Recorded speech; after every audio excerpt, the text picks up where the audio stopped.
السلام عليكم ورحمة الله وبركاته، اللهم علمنا ما ينفعنا وانفعنا بما علمتنا وزدنا علما.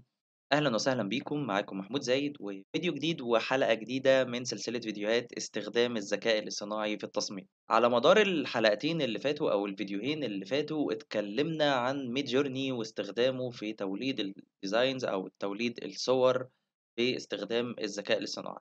فريبك موقع كلنا عارفينه، كل المصممين بيشتغلوا عليه. دخل في الميزة بتاعة الذكاء الاصطناعي وتوليد الصور بالذكاء الاصطناعي.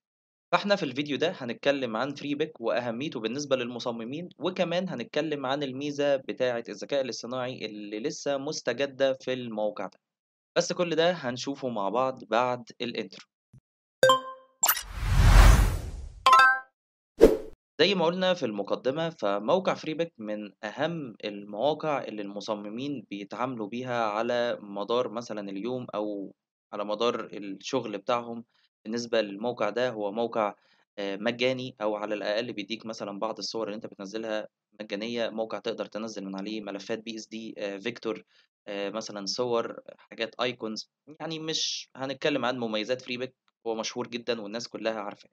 بس مؤخرًا دخل عليه الميزة بتاعة الذكاء الاصطناعي. طبعًا زي ما قُلنا في الفيديوهين اللي فاتوا، هو الذكاء الاصطناعي هو جاي وكده، أو لسه مش جاي، هو جه خلاص. فكل المواقع هتلاقي إن هي بتميل أو رايحة إن هي تتطور علشان تدخّل الذكاء الاصطناعي ده فيها. زي مثلًا زي ما قُلنا شركة أدوبي لمّا دخّلته في البرامج بتاعتها زي فوتوشوب، illustrator وغيرها. شُفنا midjourney والمواقع اللي إحنا هنتكلم عنها على مدار الفيديوهات اللي جاية. وهنتكلم النهارده عن FreeBAC. طيب الميزة بقى اللي في FreeBAC عملت إيه، هو دخّل لك generation برضه، أو زي مثلًا حاجة زي midjourney كده، إن أنت تقدر تكتب كود على FreeBAC ويطلّع لك الصورة اللي أنت واصفها في الكود ده. طب الكلام ده فين؟ أنت مجرد ما تدخل بس على الموقع وتيجي تدوس على كلمة more كده، هتلاقي AI generator. تدوس عليها هتلاقي إن هو فتح لك واجهة تانية خالص لموقع FreeBAC. طبعًا من الصور أو اللي ظاهرة في الbackground كده، هي باينة إن هي متولدة بالذكاء الاصطناعي. في الجزئية دي أنت بتبتدي تكتب له الحاجة اللي أنت عايزها.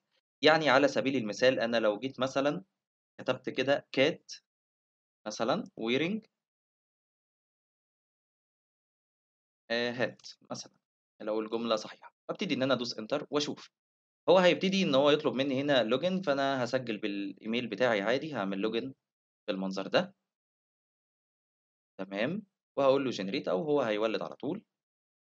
طبعًا النتيجة اللي ظهرت دي نتيجة جامدة جدًا، شكلها حلو أوي. يعني أنا مثلًا feedback بالنسبة لي حاجات كده معيّنة، حاجات بسيطة، طبعًا مش بنفس قوة موقع Shutterstock ولا بنفس قوة الحاجات اللي إحنا بنشوفها على Shutterstock. فكونه إن هو مثلًا يولد لي صورة بالمنظر ده، هي صورة بسيطة والجملة اللي مكتوبة بسيطة، بس تفاصيلها كويسة. وكمان مطلّع لي 4 نتايج أو 4 نتايج للبحث اللي أنا كتبته. حاجة زي دي، أو حاجة زي دي، أو حاجة زي دي، أو حاجة زي دي. طبعًا نتيجة هايلة جدًا. برضه علشان الناس ما تفرحش بالموضوع ده، هي الحداية ما بتحدّفش كتاكيت. هو هنا عامل لي بس 9 محاولات أو 9 صور، أو عفوًا 10 صور.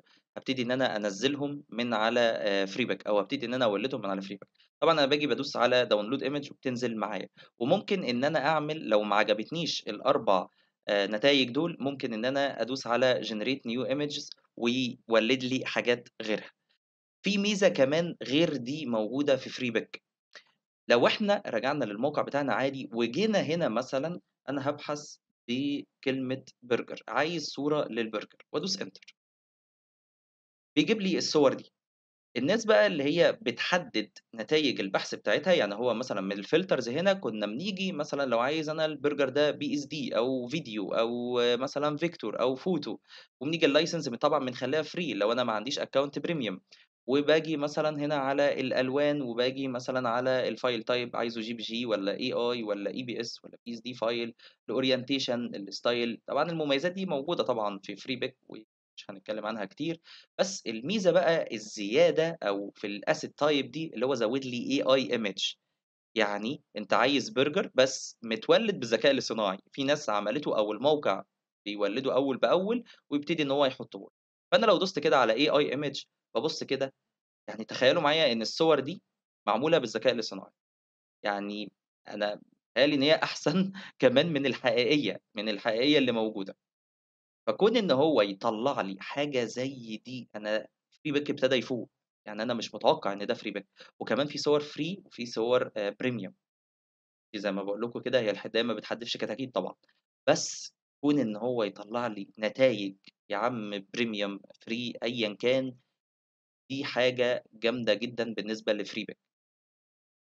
فالموقع بصراحة الذكاء الاصطناعي لمّا ابتدى إن هو يدمج ميزة الذكاء الاصطناعي في الموقع، لأ الموقع راح في حتّة تاسعة.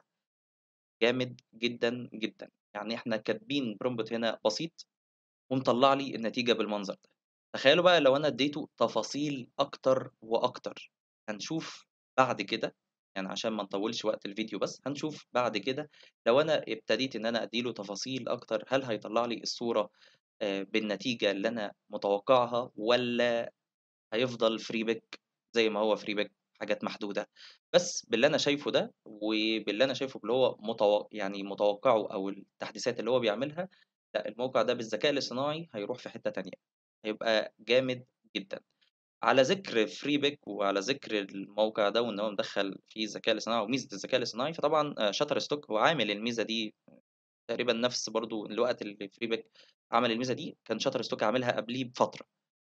فShutterstock برضه شغّال، بس طبعًا Shutterstock account عليه مبلغ وقدره، بس الناس اللي هي عاملة عليه account أو شارية عليه اشتراك، ممكن تجرّب موضوع الذكاء الاصطناعي ده. بس بما إننا free back مجاني ومحدود إلى حدٍ ما والناس كلّها بتقدر تتعامل معاه، فقُلنا نجرّب ميزة الذكاء الاصطناعي ده على الموقع. في النهاية الذكاء الاصطناعي لمّا دخل على FreeBic بصراحة نطّق الموقع بشكل جامد جدًا، النتيجة حلوة جدًا، جدًا. لسه مع التطوّر أكتر هنشوف نتايج أكتر وأحسن في الموقع.